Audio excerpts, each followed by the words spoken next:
नहमदुहु व नसल्ली अला रसूलिहिल करीम। अम्मा बाद।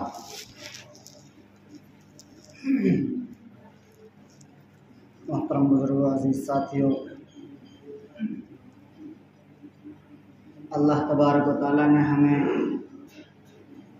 ये जो दिन दिया है, जुमा का दिन, बड़ा मुतबर्रक, बड़ा बाबरकत दिन है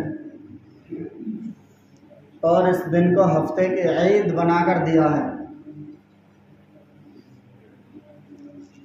हमें दिन में 5 नमाजें अल्लाह तबारक व तआला ने फ़र्ज़ कर दी हैं और इस्लाम, जब पैगम्बर इस्लाम हज़रत मोहम्मद मुस्तफ़ा सल्लल्लाहु अलैहि वसल्लम हमारे पास तक शरीयत मोहम्मदिया लाए तो उस वक्त में जो इस्लाम कबूल करता गया, नमाजी वैसा ही होता गया जैसा इस्लाम में ज़रूरी है। हर शख्स 5 वक्त का नमाजी परहेजगार था। जो नमाजी हुआ करता था कभी किसी को धोखा नहीं दिया करता था। जो नमाजी हुआ करता था कभी अपनी दाढ़ी नहीं कटाया करता था। जो नमाजी होता था कभी रोज़ों को नहीं छोड़ा करता था। जो नमाजी होता था अगर मालदार है तो ऐसा नहीं होता था कि ज़कात अदा न करे, ऐसा नहीं होता था कि हज फर्ज हो जाए और हज न करे।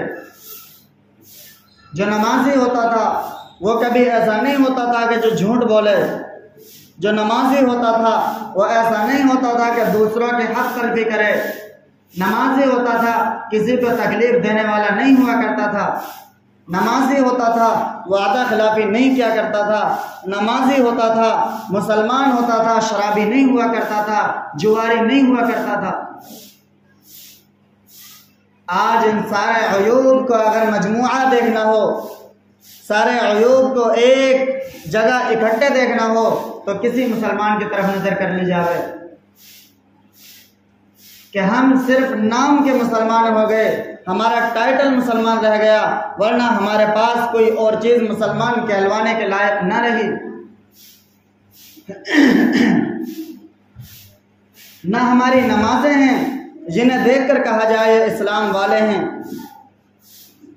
अल्लाह ने तो क़यामत के दिन के लिए कहा था, वमताज़ुल यौमा अय्युहल मुजरिमून, कि मुजरिमों आज अलग हो जाओ। दुनिया में तुम इकट्ठे रह लिया करते थे, तुम्हें कोई बात न थी।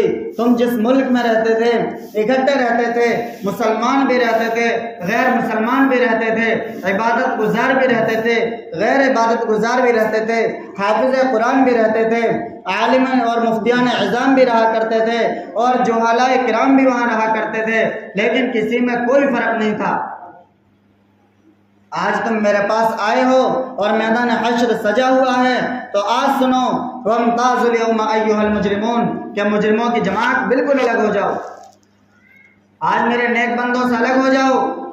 मेरे नेक बंदे होंगे अर्श के साए के नीचे आराम कर रहे होंगे, जहां सूरज 10 नेज़े के ऊपर होगा सर से, वहां मेहमान रसूल जो होंगे, अल्लाह तबारक व तआला के इबादत गुजार बंदे जो होंगे, जो अल्लाह ताला की फरमा बरदारी करने वाले होंगे, वो अल्लाह के अर्श के साए के नीचे होंगे और तकिए लगाए हुए मज़े में बैठे होंगे, वहाँ सैर व तफरी कर रहे होंगे।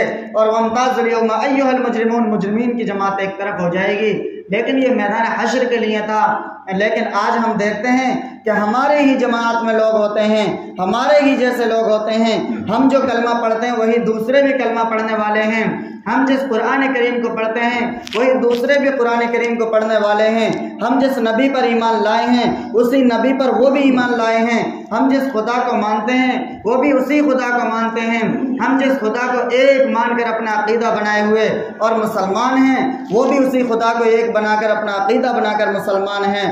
लेकिन फ़र्क क्या है, आज हम इमामत पे खड़े हो जाएं, वो पीछे से अलग हो जाते हैं। उनका इमामत पे खड़ा हो जाए, हम पीछे से अलग हो जाते हैं।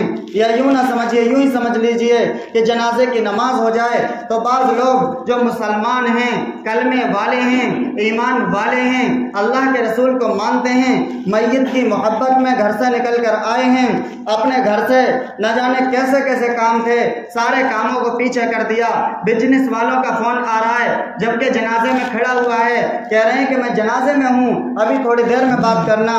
बिजनेस वालों के फ़ोन आ रहे हैं कि मैं कब्रिस्तान में हूँ, थोड़ी देर में बैक कॉल करूँगा, मैं तदफीन कर रहा हूँ, मैं मैयत को दफन कर रहा हूँ, थोड़ी देर में बात करना। मैं नमाज जनाजा पढ़ने वाला हूँ, नमाज जनाजा शुरू है, सफ में खड़ा हुआ हूँ, थोड़ी देर में बात करना। ऐसे ही दरमियान में बाज़ लोग खड़े हुए हैं जो नमाज जनाजा से दूर हैं, और यहाँ तक कि हद तो यह है, कहते हैं कि हम पाक नहीं हैं इसलिए नमाज नहीं पढ़ सकते। फिर क्या करने आए हो मौला? क्या तुम कलमा पढ़ने वाले मुसलमान नहीं हो? अगर नहीं हो तो ठीक है, और अगर मुसलमान हो तो ये क्या मजाल तुम्हारे के सामने नमाज हो रही है और तुम पीछे हंस रहे हो, तुम पीछे पंचायत कर रहे हो, तुम पीछे बातें कर रहे हो, तुम पीछे नमाज ना पढ़ने की वजह से तुम पंचायत में लगे हुए हो, तुम गांव के प्रधानी की बातें कर रहे हो, तुम गांव की पंचायत की बातें कर रहे हो। कोई नरेंद्र मोदी के जुल्म को बता रहा है, कोई अखिलेश के एहसान को बतला रहा है। ये क्या वजह है? तुम नमाज जनाजा पढ़ने आए हो या दुनिया भर की पंचायत करने आए हो? और फिर नमाज जनाजा से यहाँ से निकले, बाहर निकले, थोड़ा सा उठा के ले जाने लगे, ले जाकर कब्रिस्तान में रखा। जो घर वाले हैं, जो खास रिश्तेदार हैं, ये जो घर के खास लोग हैं, खानदानी लोग हैं, वो तो मैयत को सामने रखकर कब्र में तदफीन करने के लिए लगे। कोई मैयत को उतार रहा है, कोई कपड़ा पहना रहा है ऊपर से जो उसके तख्तों के ऊपर ढका जाता है, कोई चारों तरफ से तैयारी ये कर रहा है, और बाज़ लोग पीछे बैठकर, धूप है तो छान में बैठकर वो पंचायत कर रहे हैं। बाज़ लोग आए हैं, कुछ नेता किस्म के हैं, कह रहे हैं हमने कहा था कब्रिस्तान की बाउंड्री हो जाए, अब तक बाउंड्री नहीं हुई। अब मैयत को लेकर गए तो बाउंड्री नजर आई, और मैयत जब दफना कर आ गए तो अब तीजे 40वें 20वें बरसी सारे याद हैं, कब्रिस्तान की बाउंड्री और हिफाजत याद ना रही। ये क्या वजह है? हमारे अंदर क्यों ईमानी कुव्वत नहीं जागती? हमारे अंदर क्यों वो ताकत नजर नहीं आती जो शरीयत इस्लामिया में मोहम्मद सल्लल्लाहु अलैहि वसल्लम लेकर आए थे? क्या अल्लाह के रसूल सल्लल्लाहु अलैहि वसल्लम ने हमें यही पैगाम दिया था? क्या अल्लाह के रसूल सल्लल्लाहु अलैहि वसल्लम यही किरदार हमें देकर गए थे? यही वजह है कि हमारे दूसरे लोग जो हमें ताना देते हैं, हमारे नबी सल्लल्लाहु अलैहि वसल्लम की ज़ात पर कीचड़ उछालते हैं, वो हमारे ही वजूद हैं, हमारी ही वजह से है कि अगर हम अपने किरदार अच्छे कर लें, हमारे नबी को गाली देने वाला पैदा नहीं हो सकता। हमारा वजूद है। लोग हमें देखते हैं कि मुसलमान ऐसे हैं तो इनके पेशवा, इनके नबी भी ऐसे होंगे, इनके इमाम, इनके सहाबा भी ऐसे होंगे, लेकिन ना, इन्हें पता नहीं है कि हमारे नबी का किरदार क्या था। हमारे नबी का किरदार ये था, मदीने में यहूदी जाते थे, मदीने में मुनाफिक जाते थे, मक्के में मुनाफिक गुजरते थे, यहूदी गुजरते थे, कुफ्फार गुजरते थे, और जब कोई फिसल जाता था, कोई गिर जाता था, तो फौरन उनकी जुबान से निकला करता था कि इस गली से कोई मुसलमान नहीं गुजरा। एक दफ़ा एक यहूदी ने यही जुमला बोला कि उसका पैर फिसल गया जाते हुए, फौरन उठा और कहा कि इस गली से कोई मुसलमान नहीं गुजरा। साथ वाले ने कहा क्या कह रहे हो, तुम तो मुसलमानों के दुश्मन, तुम तो मुसलमानों के जानी दुश्मन, मुसलमान तुम्हें मिला तुम कत्ल करने के लिए सोचते हो, लेकिन क्या कह रहे हो, तुम तो गिरते हुए तकलीफ तुम्हें पहुंची, तुम मुसलमानों का नाम ले रहे हो। वह कहने लगा कि मैं क्यों नाम न लूँ, उनके नबी का फरमान है कि रास्ते में तकलीफ दे चीज़ों से अलग कर दो। आज मुसलमान का किरदार यह है कि अगर तकलीफ दे चीज साइड में हो तो बीच में करके खुश होता हुआ जाता है। क्या हमारे नबी की तालीम यही है? क्या हमारे नबी ने जो तरगीब दी है इस्लाम के अंदर, क्या यही दी है? क्या हमारे नबी ने शक्ल सूरत लिबास यही इख्तियार किया है? क्या हमारे नबी सल्लल्लाहु अलैहि वसल्लम ने हमारे लिए इस जिंदगी में रहने के लिए कोई काम नहीं मुतय्यन किए, कोई किरदार, कोई टाइटल अपना नहीं बनाया? आज आप जाइए किसी स्कूल में जाइए, वहाँ का ड्रेस अलग मिलेगा, स्कूल से बाहर आप होंगे, आप पहचान लेंगे फुला स्कूल का बच्चा है, फुला कॉलेज का बच्चा है, फुला यूनिवर्सिटी का बच्चा है। क्यों? इसलिए कि उसका शिआर, उसका लिबास, उसकी तहजीब, उसका तमद्दुन, उसका जो शक्ल सूरत है बिल्कुल अलग है, किसी दूसरे में मैच नहीं करती, इसलिए आप बासानी पहचान लेते हैं।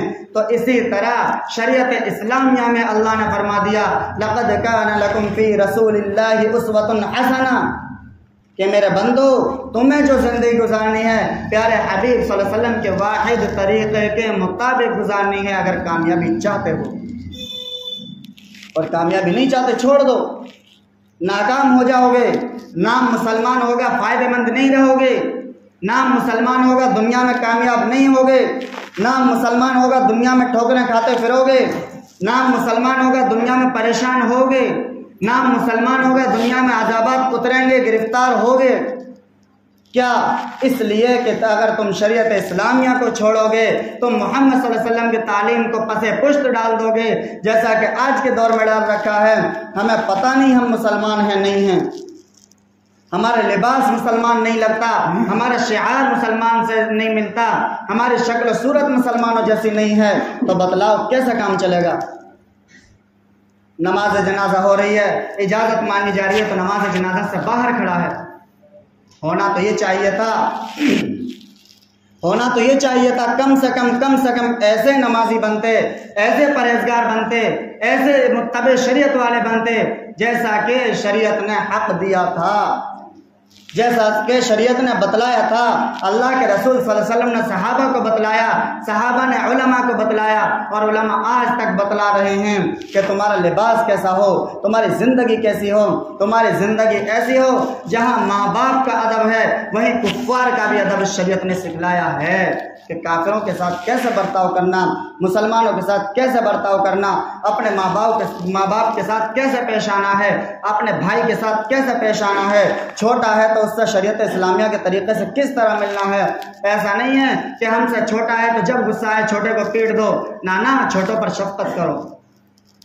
और फिर एक नुक्ता दे दिया कि छोटों पर शफकत करना आसान हो जाए, ये सोच लो कि ये जो हमसे छोटा है इसके गुनाह कम हैं, और जिसके गुनाह कम हो उससे अल्लाह मोहब्बत फरमाते हैं। मोहब्बत करना आसान हो जाएगी छोटों से। बड़ों का अदब करना है, शरीयत ने नुक्ता दिया कि अपने दिल में ये गुमान करो ये हमसे बड़ा है, इसकी नेकियां ज़्यादा हैं, ये अल्लाह को हमसे ज़्यादा महबूब है, अल्लाह इसे हमसे ज़्यादा पसंद करते हैं। बड़ों का अदब करना आसान हो जाएगा। अल्लाह ताला अमल करने की तौफीक अता फरमाए। वाखिर दावाना।